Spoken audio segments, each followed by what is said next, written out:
The BJP is a party of the middle classes that got economically liberated only in 1991. Well, 1991 onwards.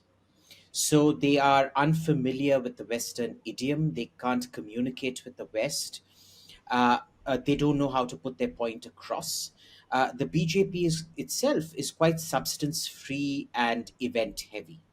Their idea of changing the narrative is to do a big event with lots of drums and dancers on there. It isn't to actually set up a think tank which does serious academic work and statistics and things like that. All they realistically have to do is get the police data, which is very hard to get for an ordinary individual like me, but very easy to get for them. You've seen the Pew poll that showed that Indian Muslims are happier than Muslims anywhere else, apparently. This government has also spent more money on Muslim education than any previous government before it, and cumulatively, in fact.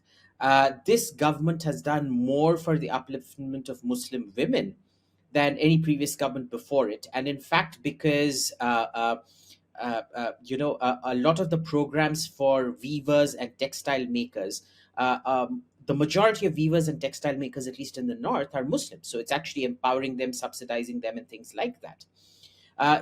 The other point we need to note is that when you say Indian Muslim, we're talking about Sunnis exclusively. We're not talking about the Shia. The Shia are at the top end of the economic ladder.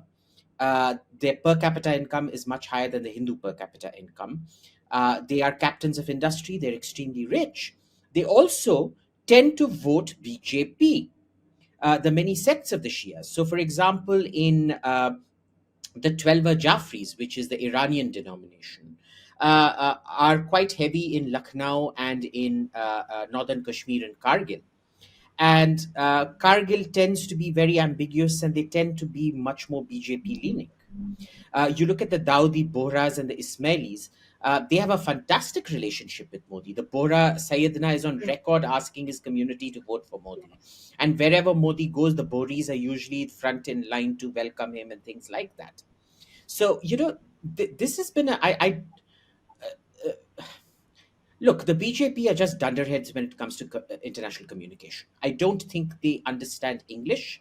I don't think they get an English idiom at all.